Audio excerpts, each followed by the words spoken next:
Hey everyone, this is Brad with Treasure Hunting for Nostalgia. We're going to dedicate this episode to the Ultimate Warrior who recently passed. This is going to be episode 46, and this one's for you, Warrior. Hello and welcome to episode 46 of Treasure Hunting for Nostalgia, where the Ultimate Warrior spirit never dies. This is Brandon. This is Brad. This is Nick. So what do you got going on today? Nothing. So today's going to be a wrestling-packed episode. We're going to be giving you two top 5 lists today. Top 5 WWF theme songs and top 5 current WWE superstars. So, first up, treasure hunting?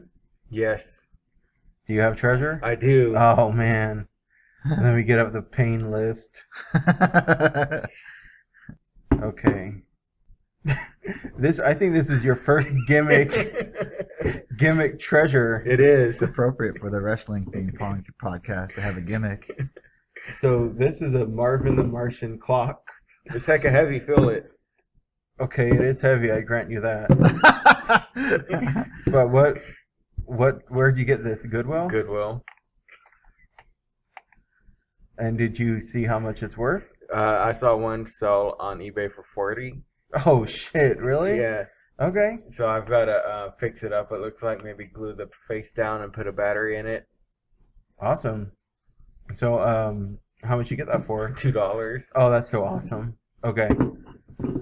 And I do not have any treasure. My streak, like the Undertaker's streak, has been beaten.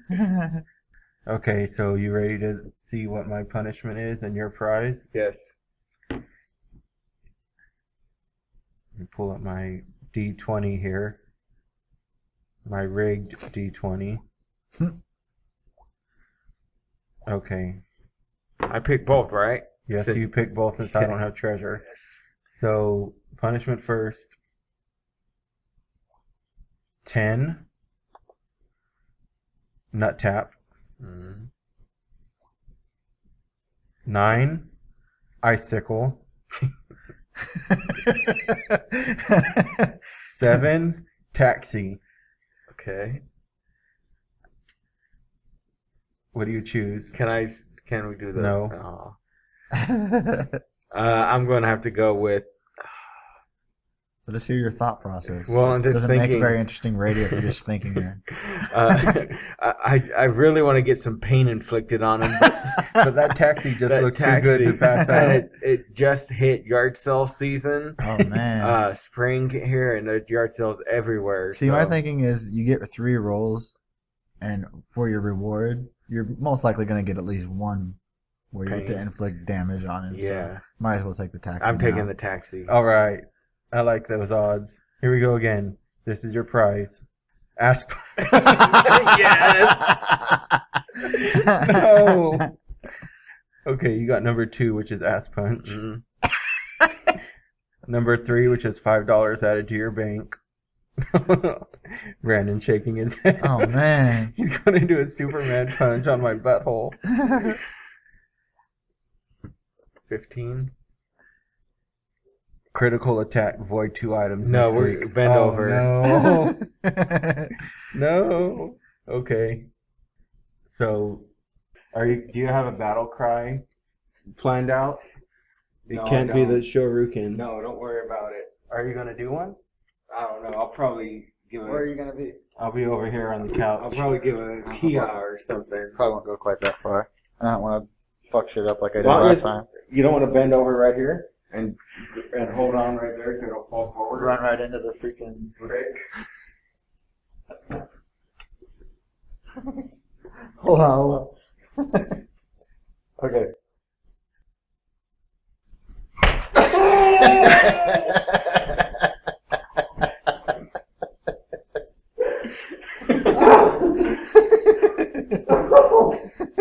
Oh, it burns. Ow, that hurt. Oh, I think I sprained my wrist. You guys gotta start wrapping your wrist when you do the ass punch. Ow. Oh, it's hurting into my bones. I do that shit all hard. I could tell. I heard it. Oh, I feel like leakage. Ah. Oh, my nuts too. Ow. That was. Oh, that was quite painful. Ow, it hurts to sit down. Did you get anus or just butt cheek? No, he got anus. Oh man. He got like up in there. He like almost borderline fisted me. No battle cry, huh? No, it was too intense.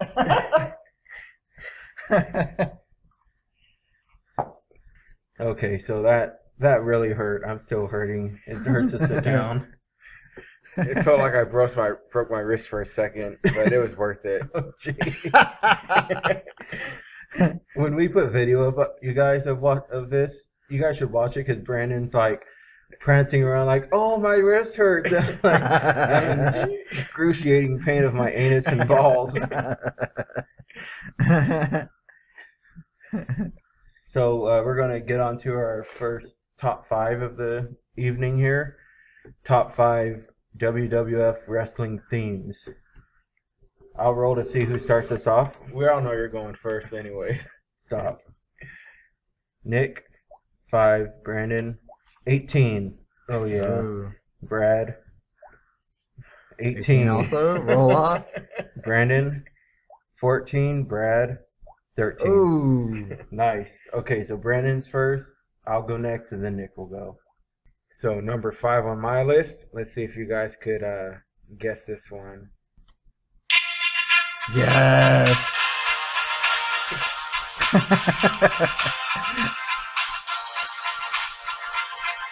You suck. You suck. You suck. You suck. That's like a tight. Kurt Angle, Hell yeah. great wrestler. I think he's over at TNA now. I'm not sure, but just hearing that music just makes you want to just run laps, doesn't it? Make you? I hate running. No, it doesn't make me want to run. That laps. guy. Have you listened to him on Stone Cold Podcast? I don't think so. I haven't heard that one Oh yet. man, he's his training regimen. He basically trains so he will never get tired, and the way he explains his training is crazy. He like does uphill sprints for 2 hours, and then he comes back in the afternoon with more sprints, and he's just a very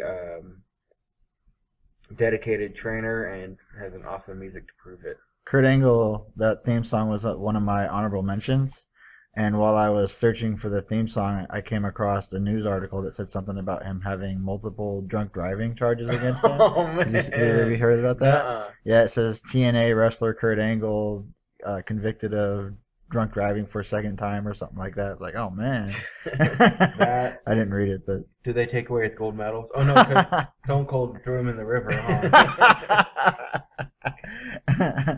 I loved Kurt Angle also. Yeah. But yeah, you're right. That theme really does pump you up, and it's so suitable for him, and his patriotic character is just it's very fitting. Number 5 on my list. You ready for this? Are you ready?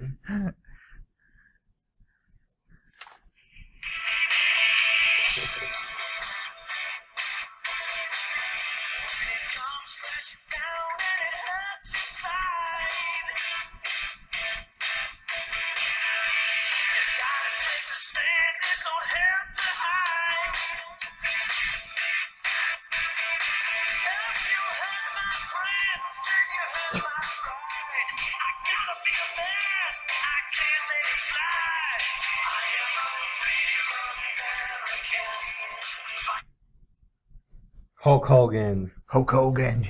Hulk Hogan. So when you heard the song, you knew the hero of the day was coming. He actually made me feel like everything was going to be okay. It was so devastating when Earthquake did his finisher 3 times in a row on him on the Brother Love show. He really got injured. Or so we all were to believe. Whenever you heard that, you were like, oh, here comes Hulk Hogan. He's going to save the day and beat whoever stands in his way, except for the Ultimate Warrior and Sergeant Slaughter, I think. But that was pretty amazing, that music. Zeus. You couldn't hurt Zeus for anything. Zeus was a monster. Did we watch that Survivor Series where Zeus got counted out? Yeah. There's no way to beat him. He just got counted out. Till he got scared from Damien. Yeah. That was my number 5. You said you watched WrestleMania 17 recently? Yeah. Did you watch the gimmick battle royal? It's funny when you sent me a text saying gimmick match. I was like, what the gimmick? Shane McMahon's in a gimmick match, but yeah, I saw it. Earthquake was in there. I didn't Yeah. really think that was appropriate. What did you? There Do you were think him to be a gimmick character? He was not a gimmick. Iron Sheik wasn't a gimmick. Oh, I don't know about that. He was in the first WrestleMania though. Who else was there? Was there Gobbledygook? Gobbledygook was in there. Shockmaster? Shockmaster. No, he not was in there. WCW. Tugboat was in there. Oh, he's Shockmaster. Well, yeah. There's a lot of them. Mhm. Sergeant Slaughter, Red Rooster, Oh. the Repo Man. Yeah, that guy was tight. Was IRS in there? I don't think No. he was. How about Mountie? Mountie was not in No. there. Neither was Big Boss Man. But see, to me, a gimmick is like when that is your character. Whereas Earthquake wasn't going around pretending that he was an earthquake. He was just huge, and if he fell on the ground, it would make an earthquake. He even jumped around the ring and made an earthquake in the ring. All right, maybe he was more of a gimmick character than I thought. I don't know. Doink was in there. Oh yeah, Doink was definitely in there. But Sheik ended up winning it, which was kind of silly. Yeah, it was between him and someone else. Oh, Hillbilly Jim. But then Slaughter came in and beat the Sheik down. Yeah, put him in the Cobra Clutch. Here's my number 5.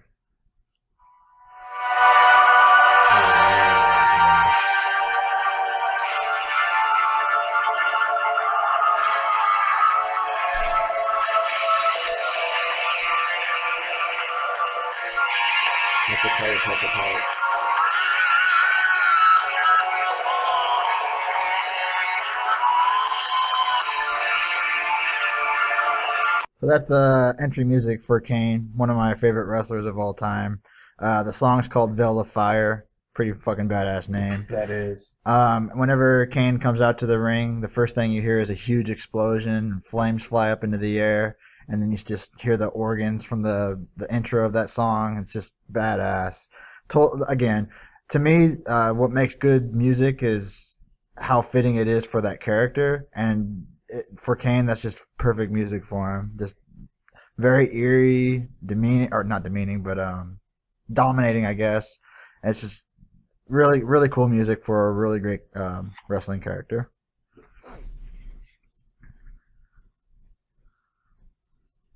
Here's my number 4. Nice. Perfection.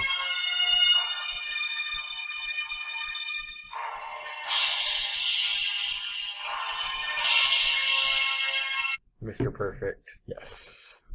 Brad said it when the music was playing. Just simply perfection. Why is it number 4 then?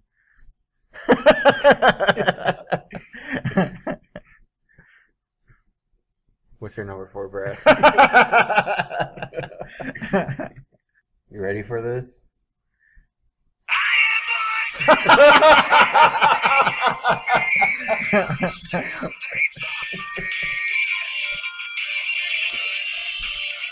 Nice.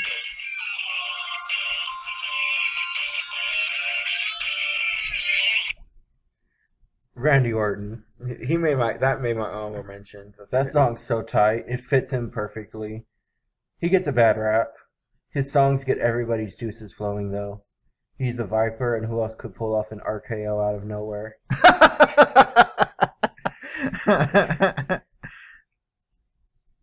Here's my number 4.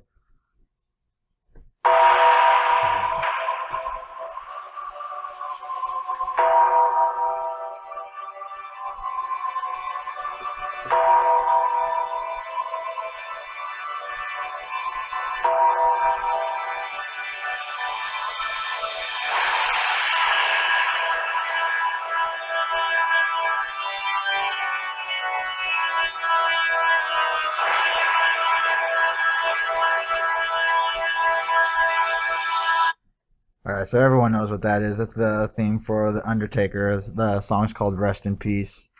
Again, just really great intro. The tolling of the bells. You know something badass is about to happen. The dead man's about to arise. Totally fitting music for a very dark, menacing character, The Undertaker. And I'll piggyback on that because that was my number 3.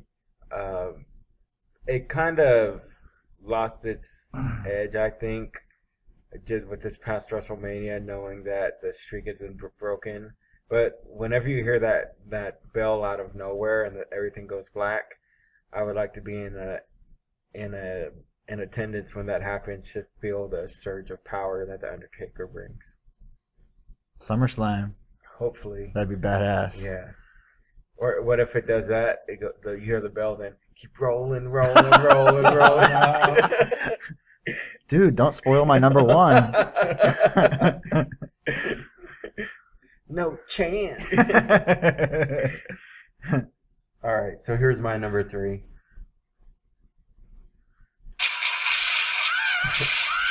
Nice.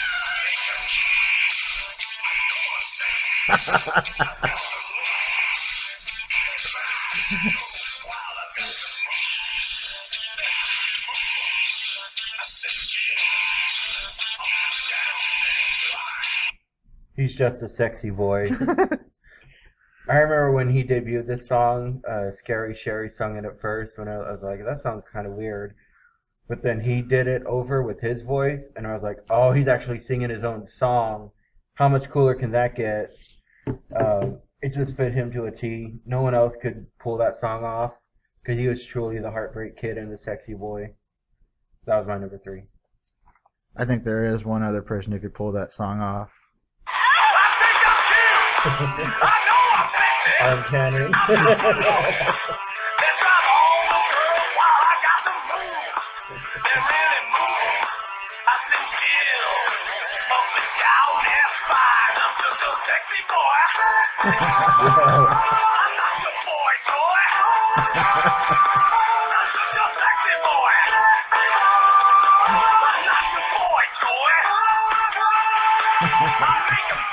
So, for those of you who are not familiar, that's the band Arm Cannon doing a cover of Shawn Michaels' theme song, Sexy Boy. I've been listening to this CD a lot. My daughter actually quite likes it. I got her saying, I'm a sexy boy. Heck of tight. There's a part in the song where he says something like, eat your heart out, girls. Yeah. And that's her favorite part. She goes, eat your heart out, geese. It's heck of tight. So that was my number 3 as well as Shawn Michaels' theme song. It's tight. And that's on a medley with Real American, huh? Mm-hmm. Yeah. It's my number 2. Time to play the game. Yeah. Time to play the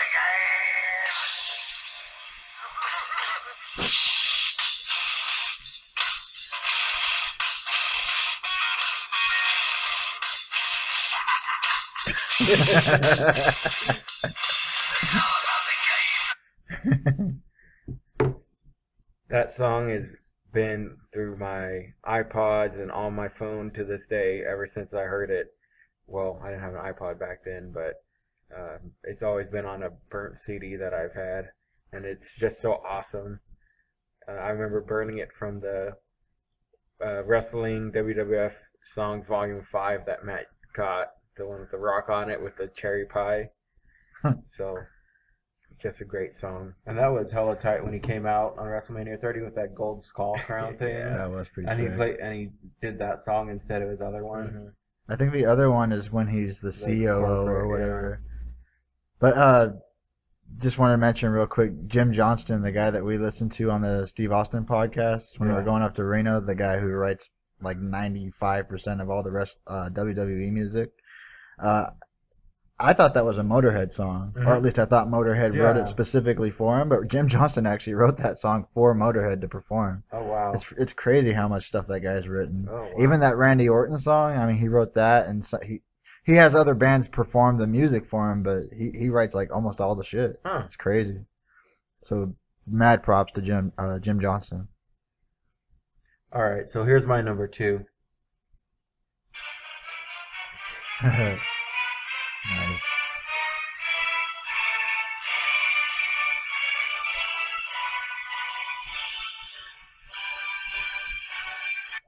When you hear that, and then the Fink, he goes, coming to the ring, accompanied by Miss Elizabeth, Macho Man, Randy Savage. I'm like, oh yes, Macho Man. My number one old school wrestler. Fuck Jimmy Snuka. Oh, man. This man is the king of the top turnbuckle. So that was my number 2. Oh, sorry. Here is my number 2.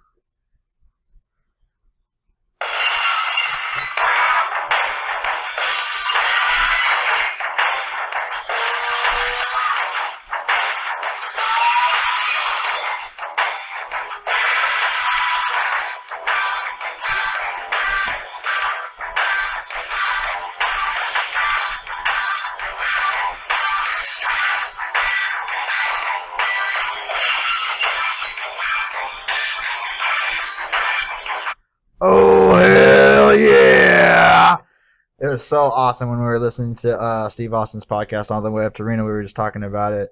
And as soon as he heard that, that's what he said. He said, oh, hell yeah! And he was just talking to the guy who wrote the song about, what inspired him to write it and how he decided to do certain things. Like there's some little undertones, things that you don't really think about going on in the song, but are there. And you do feel them, you just don't necessarily overtly hear them.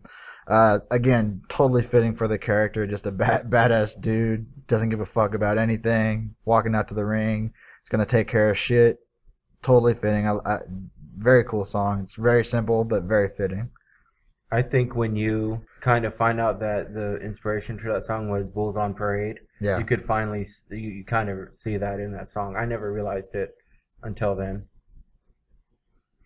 I think it's interestingly enough, it's that the theme song is actually called "I Won't Do What You Tell Me," which is a Rage Against the Machine lyric from "Killing in the Name." Yeah. So that was my number 1 as the Stone Cold Steve Austin entrance. Why did you go against Cult of Personality? Because before CM Punk, I hated that song. You Why? did though. Yeah, because I remember I was playing Grand Theft Auto Vice City, and that came on. I was like, oh, cool. And you're like, I hate this song. Yeah, I didn't like it at all. But now that CM Punk uses it, I've gotten a liking to it. So I really can't. I'd feel weird saying it's my number 1 theme song when I didn't like it at all at first. It's actually a really good song, regardless of whether or not CM Punk used it. My issue with it was that it wasn't really written for him or even about him. It happened to fit him. Yeah.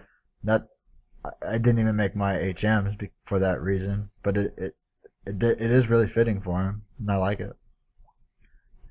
But going back to Stone Cold, I put him on number 1 just because when that glass breaking hit on Right. WrestleMania 30, I was like 20 years old again. I was like, oh, hell yeah. Like, I didn't know he was going to come up and when he was going to come up or if he was, but just seeing him out in the ring brought back a bunch of memories. Matt was gay. Remember what he said when Stone Cold came out?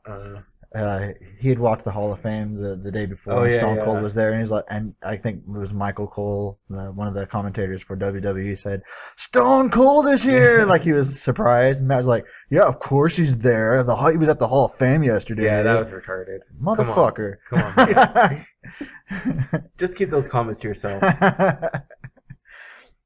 You ready for my number 1? Yep. I was looking forward to it.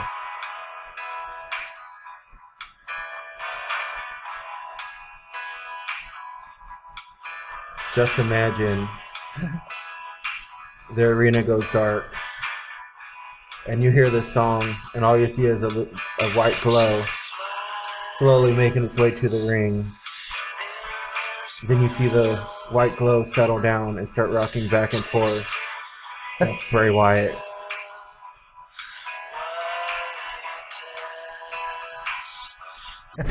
That's such a cool song. It is. Yeah. That was one of my honorable mentions. As I was saying, I couldn't find the new version is slightly different. I don't hear any piano in the new version, which I heard a lot of piano in that one. Mm-hmm. and it also the bass has a different tone to it. I mean, it's subtle things, but it's just a little bit different, and I think it's actually a little bit better now. Since I don't have a PhD in music, I don't notice those things. Well, you do hear a piano in that. You do, yeah. And I've never heard it when I've been watching WWE over the last few months, and the Whites have played a big role. I just never heard any piano in their entry music. Yeah, the Wyatt family is awesome. Bray Wyatt's awesome, so that's my number one theme song. Yeah, what did you think of the band playing it at That was so WrestleMania 30? awesome. That was pretty cool. Yeah, that's what got me to download the song. Nice. I downloaded it, now it's in my shuffle of music. Very cool. Did you pay for it? No. Oh. Is Rocket player? No, of course I paid for it. No. Why wouldn't you? This is my number one. Yes.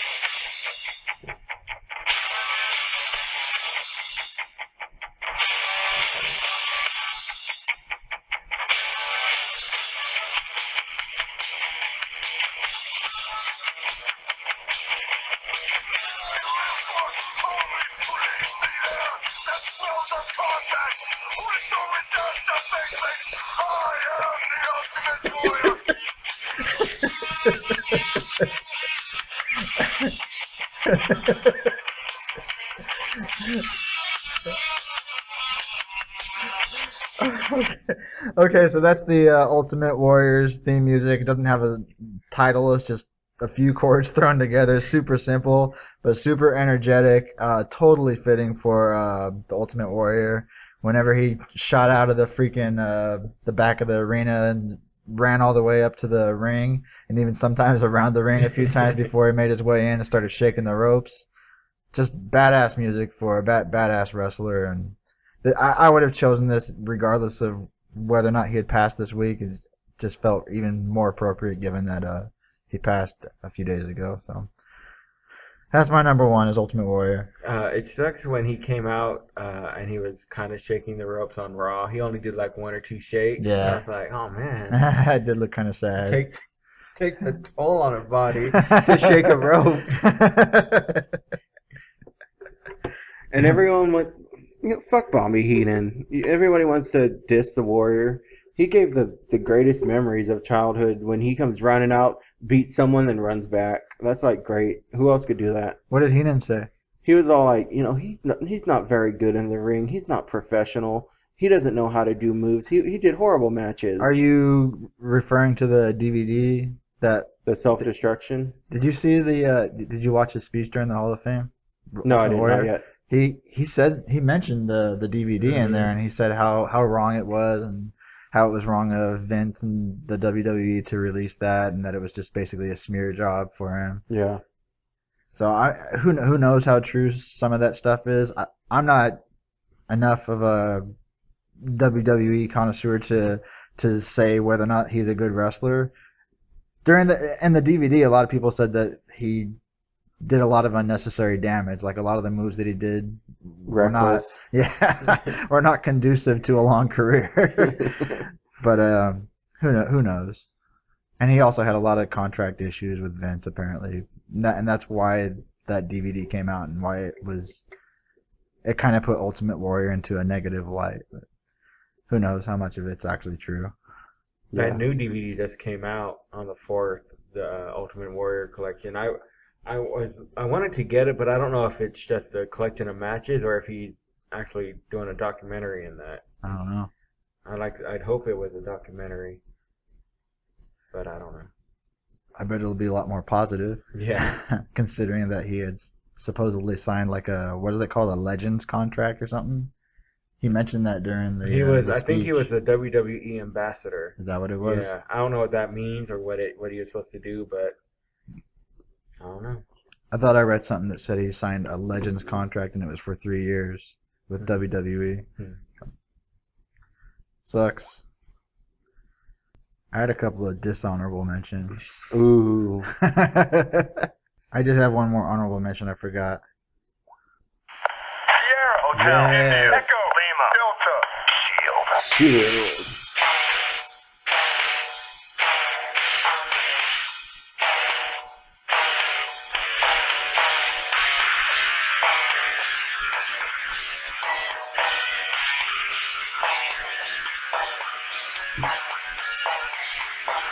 that's the entry music for The Shield. The song's called Special Op. Again, just really appropriate for the vibe that they emit. And really cool theme song for them. Anything else? That's all I had.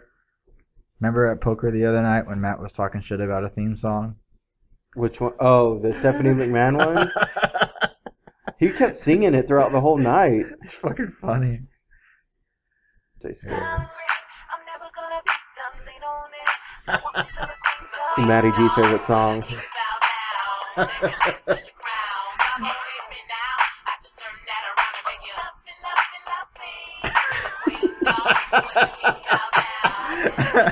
And he was busting me up because he sung it like 6 times. And he wasn't even drunk. Look at that girl there, hips, lips, hair, walks with a flair like she just don't care. Nobody do her like she do her. Self-made, so paid, do an actor. She stop dudes stare, chicks do. It's just so bad that it's funny. I think that's what it is. That's what it is for me anyway. And I think it's probably the same for Matt. This theme song just pisses me off because he actually had a good theme song at one point in time, and then he got this piece of shit theme song.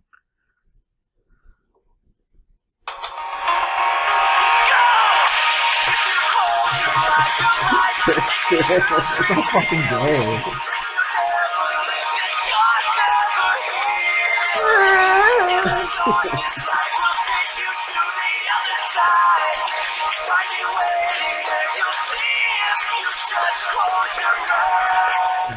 I guess it does match his personality now, though. Yeah, That's what I say. It matches him. It's just horrible. Yeah, he reminds me of a dumbed down Jason Sudeikis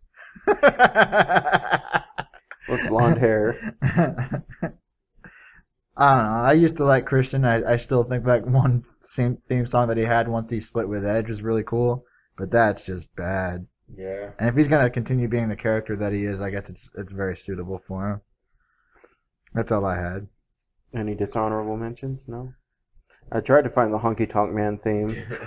Couldn't find it as my honorable mention. Nice. Elvis impersonator. So we're going to roll for our top 5 current superstars.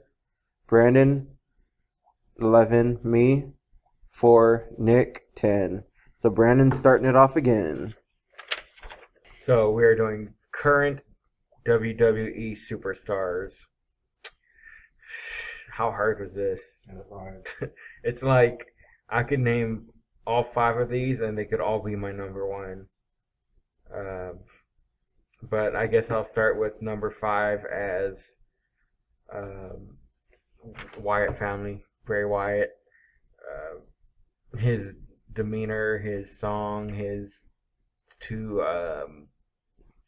Eric Rowan and Luke Harper's adopted sons. Them and the Shield put on the best matches I've seen in years. I get really excited when I watch them, and that's why they're on my number 5. All right. My number 5, I do have a sound cue for this one.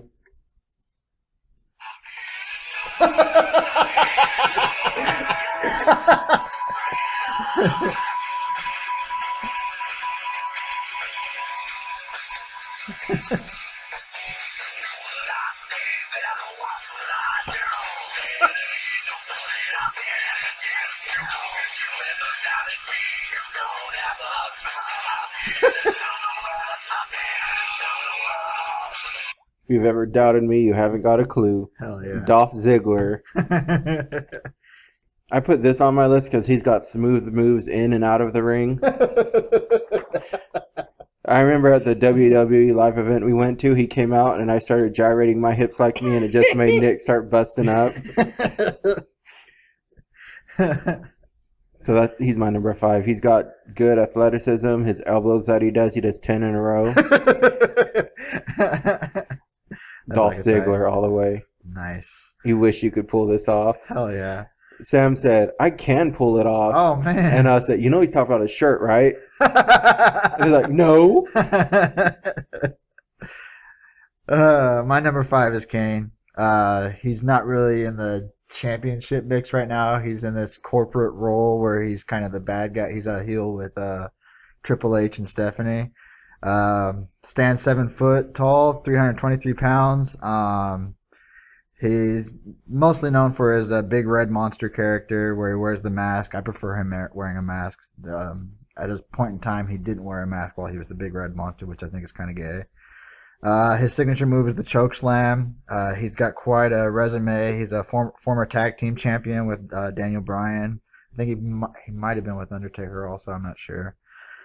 Former WWE champion, former world heavyweight champion, former intercontinental champion, former hardcore champion.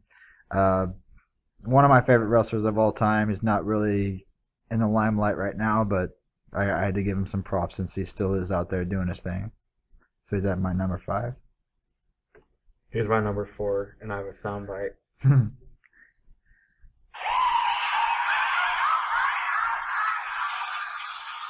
Oh, jeez. I've never even seen him wrestle. I seen him wrestle on YouTube once. Oh, is it Willow?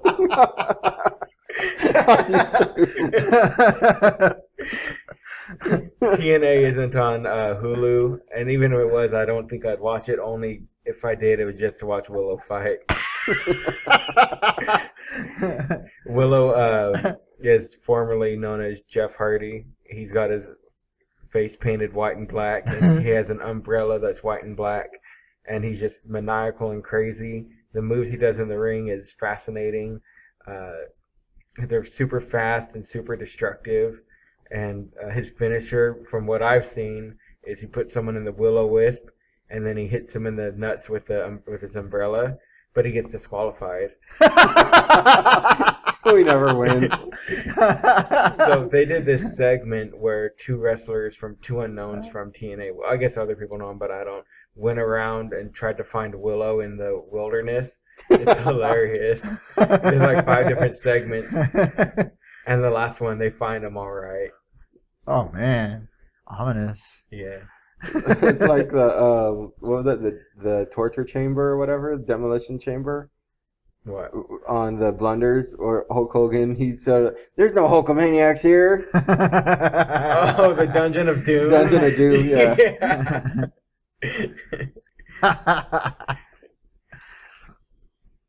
My number 4 is going to be Damien Sandow. Nice. He reminds me of Brandon.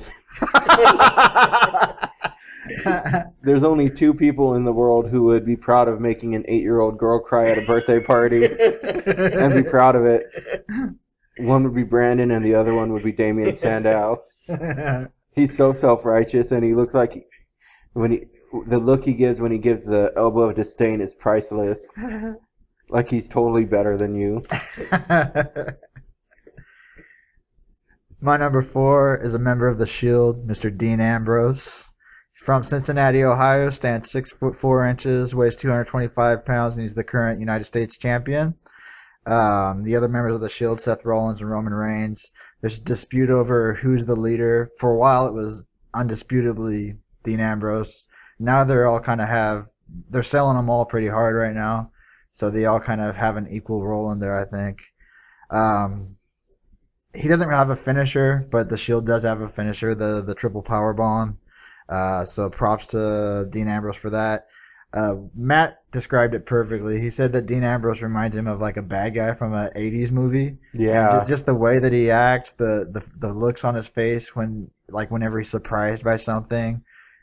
He's just awesome. He also does that monkey punch move, which is hilarious. He'll mount you. He'll jump on you and mount you while you're falling down, and he'll start throwing punches on you while you're still falling. It's really cool to watch, and it's hilarious too.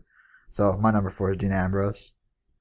My number 3, piggybacking on it, is the Shield, but mainly Dean Ambrose. Roman Reigns was at my top until he made that ridiculous promo that you pointed out. Do I have a name? Oh my goodness, that was retarded. And he was all licking his lips. So he moved to the bottom tier for me. Now it goes Ambrose, Rollins, and now Roman Reigns. But yeah, Ambrose is awesome. No, it's Ambrose, Rollins, the Shield jacket, and then Roman Reigns. Oh man, you guys hate Roman Reigns. Number 3 on my list is going to be Tyler Breeze.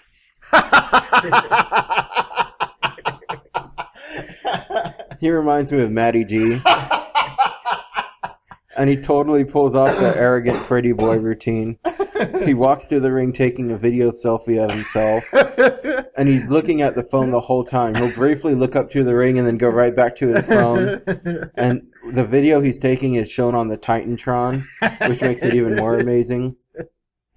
He'll go in the ring, he'll lay on the side of the apron and still look at the video making duck lips and like puckering his lips up, and then he'll go inside the ring and lay across the ropes and do the same thing. It's just hilarious. That's my number 3, Tyler Breeze. There was a character in Super Punch-Out. I can't remember his name. He was like a pretty boy character. And if you hit him in the face, he'd get hecka mad. The Prince. Is The that- Prince someone. Yeah, That sounds Super right. Punch Out, yeah. Yeah. That's how Tyler Breeze is too. Like if you hit him in the face, he goes berserk. It's hecka funny. That's hella funny. I'm afraid I've got some bad news. Yeah. That's my number 3. Bad News Barrett, from England, 6'7", 246 pounds. His signature move is the bull hammer. I'm so stoked to have him back in the WWE. For a while there, he was just coming out like after commercial segments and just basically laying into the crowd, getting laughs from everyone. But now he's actually out there wrestling. He dismantled Kofi Kingston on Monday night. Landed that bull hammer while Kofi was trying to land a SOS. Kofi was done. Yeah. And the crowd just totally popped for him. It was really great to see, and I'm glad to have him back in the ring. I was watching one of the countdowns. It was the most shocking moments on Raw. Mhm. Did you watch that Yeah, one? yeah. Wade Barrett was the leader of this faction called the Nexus. Yeah. And on one episode of Raw, I think it was in 2010, the Nexus is basically a bunch of rookies. They came from this show called NXT. NXT was a show back in the day, like a reality show. And I think Daniel Bryan was in there. I think Ryback might have been in there. Heath Slater was in there. But Wade Barrett, Bad News Barrett was the leader of the faction.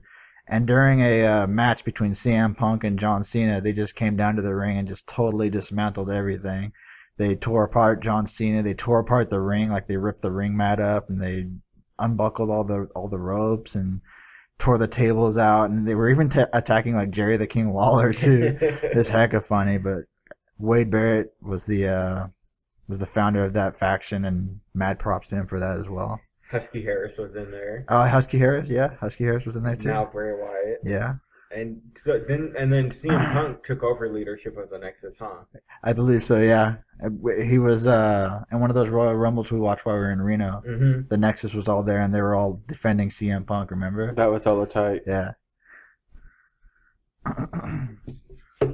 So number 2 on my list, I'm going to give it up for not his in-ring performance, but what he does outside of the ring. And no, Brad, it's not sexual related. He's going out to John Cena. He's being so cold to his fiance on the Total Divas show. He's got like one of the biggest hearts out there. He's granted over 450 Make-A-Wish Foundation, which is for the little sick kids, and he gives hope to all the. He's like, I think he's how Hulk Hogan used to be with the little kids back in the 80s. Just so charismatic, always trying to do what's right for the business, and just a great character. Did you just spoil Total Divas? Oh man, did I? You said that Nikki was John Cena's fiance.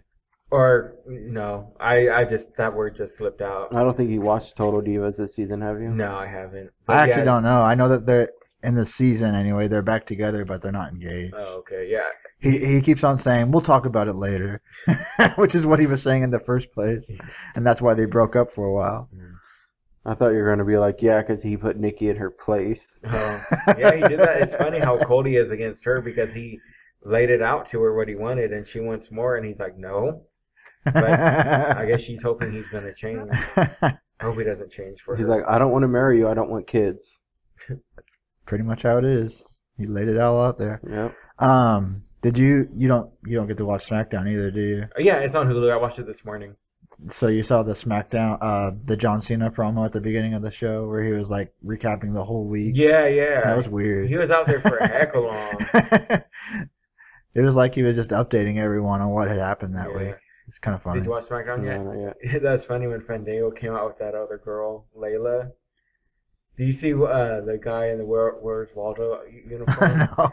He had a sign out before, and then like it looked like he turned around and wrote on it real quick with Layla with a question mark. That guy was, I think, at the Raw too, and if we maybe at WrestleMania 30. WrestleMania, Raw, and SmackDown, which that is where main event takes place as well, was all in Louisiana. So maybe we have that to look forward to next year in San Francisco Oh, or man. San Jose, whatever. That was funny. At the poker match we went to, we were all talking about butterfaces, and Maddie was like, "Yeah, Summer Rae's a total butterface," and I think Luis was like, "That's the name, Luis, right?" Yeah.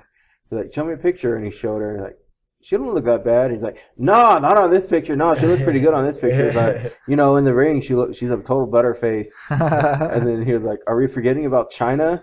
Yeah, right. Yeah. Well, China wasn't a butterface, She's Doug. a butter body. Yeah. She's butter everything. Exactly. You know she was in Playboy. I heard Oh about that. Yeah. man.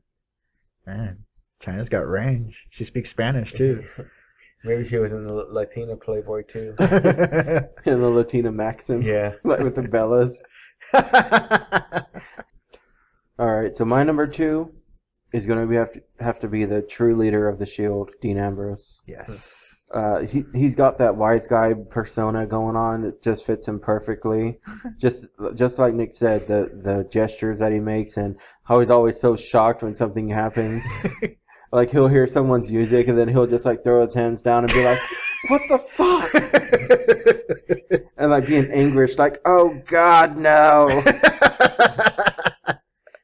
So that's my number 2. So when he fought the Wyatts the day, do you think he was really hurt, or do you think he was just selling so good? He was exhausted. It seemed like he was hurt because, I mean, usually when you have a chance to do promos, you want to get in there. Yeah. And he choked a couple times. He couldn't talk. Yeah.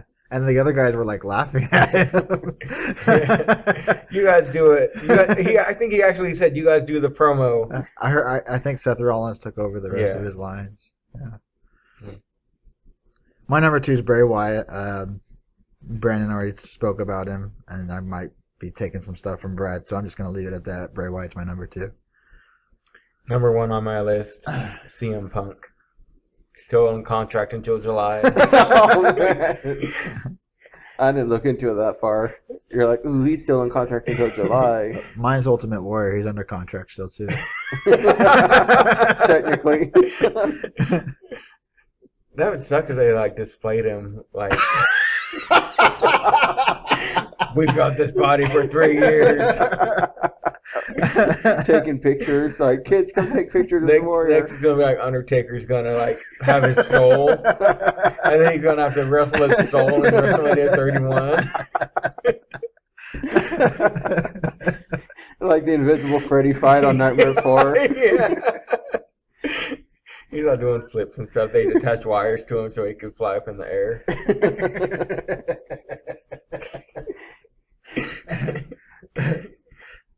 Do you have anything else to add about CM Punk? No. Maybe his Pepsi tattoo. He endorses Pepsi.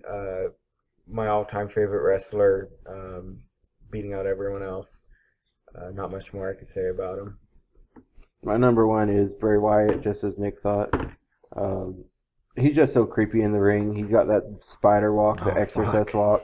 In WrestleMania 30, John Cena tried a 5-knuckle shuffle, but as soon as he bounced off the ring, Bray sprang up into that position, and John Cena was terrified. He like fell backwards, and he couldn't believe it. That was tight. He was so scared if he was hanging on the ropes. I think he might have pissed himself too. Just imagine that coming down a dark alley at you. I'd probably cry. But that was my number 1, Bray Wyatt. I like his finisher a lot too, the Sister Abigail's kiss. It's pretty cool.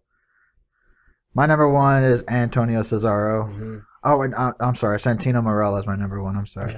No, it's Cesaro. Cesaro is from Switzerland. He's known as the Uber American, very European. 6'5", 232 pounds. His signature moves are the neutralizer and the Cesaro swing.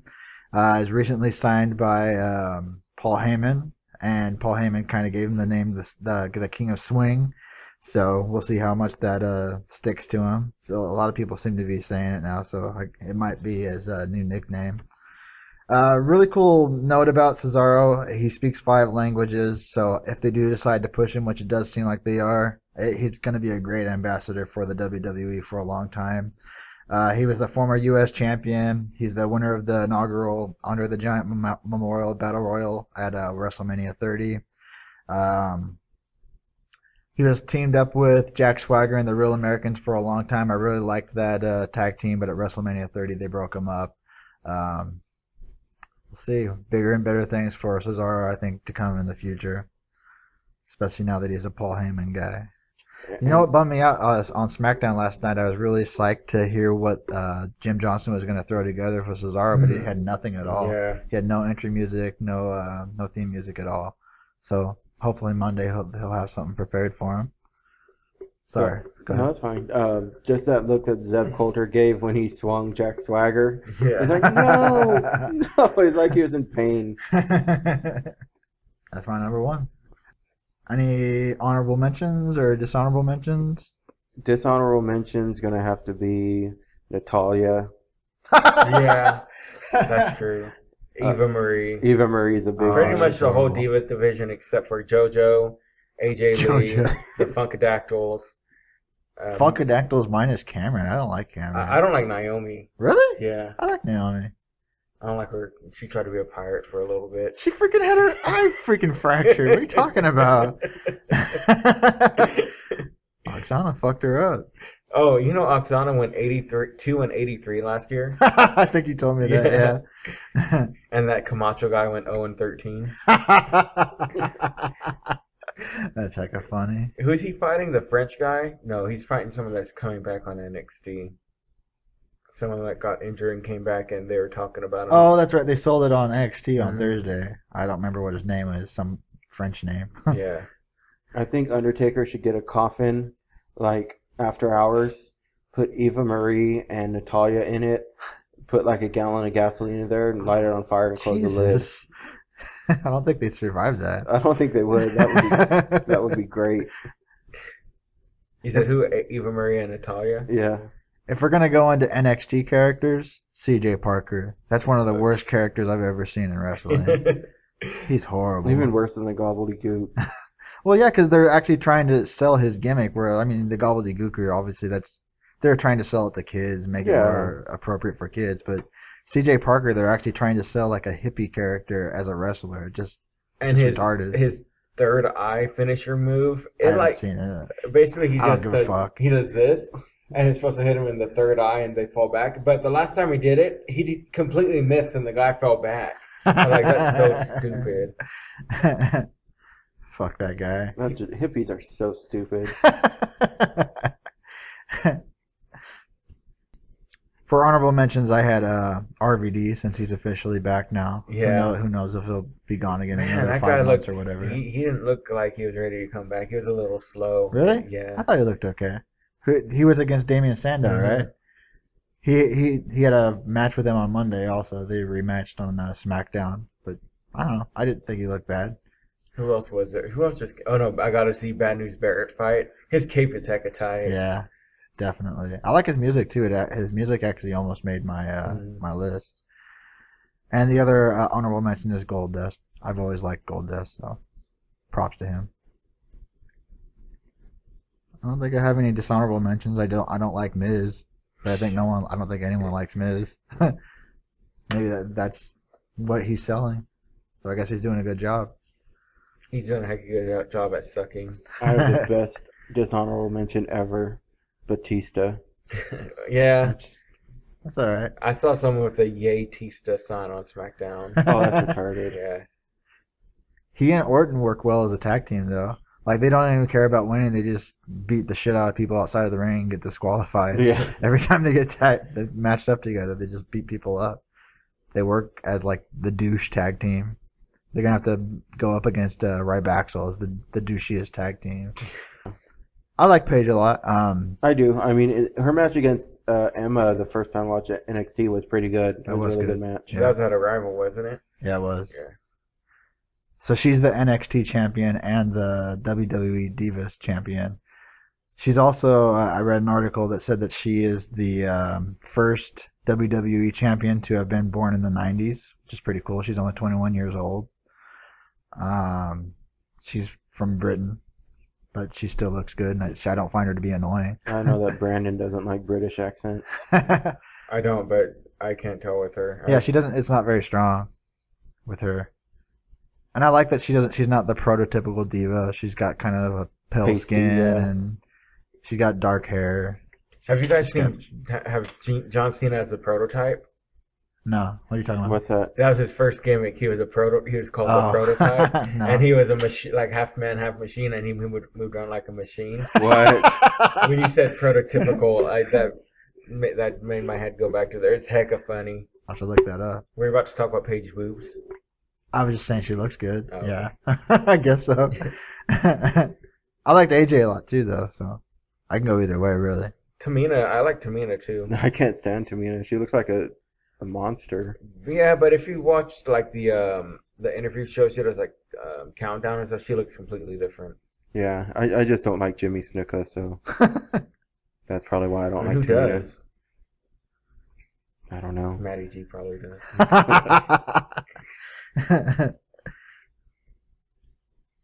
Were you the one that sent me that link to some guys who had placed money on the Undertaker match? Yeah, I was sending down hecka links. I noticed on like Monday or Tuesday, I was just shooting out links left and right. But this guy in England, he took out his life savings bet, $35,000 that the Undertaker would win. 35,000 pounds. Pounds, yeah, that the Undertaker would win. And you saw his return on that. He only It was like $500 or something. yeah, like he'd only win $500 with that bet.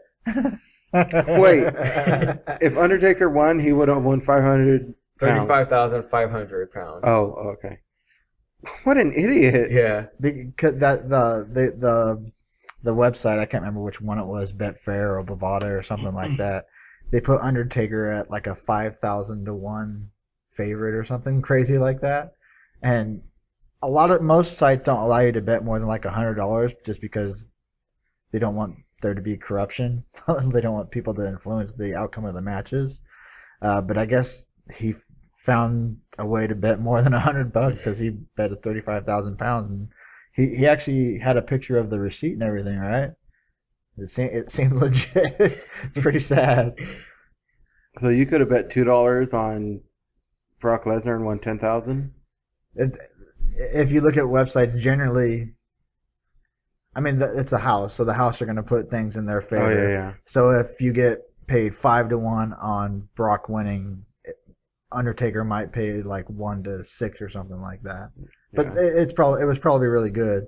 In fact, I wrote one website offered 1 to 66 for Undertaker, so you'd have to bet $66 to win $1. Yeah. But if you bet $1 on Brock Lesnar, it paid $10. He was a 10 to 1 Okay. underdog, Wow. which is, I mean, the house is always, the house always Yeah. wins.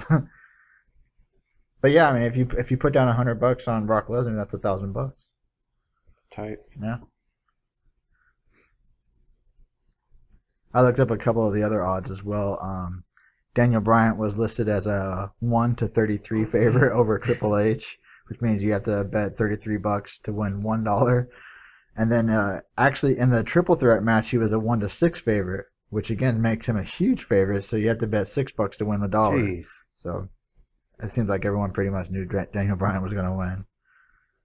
And I read an article in Forbes about betting on WrestleMania, the Undertaker match. I think I sent that to you. So the line kept going up.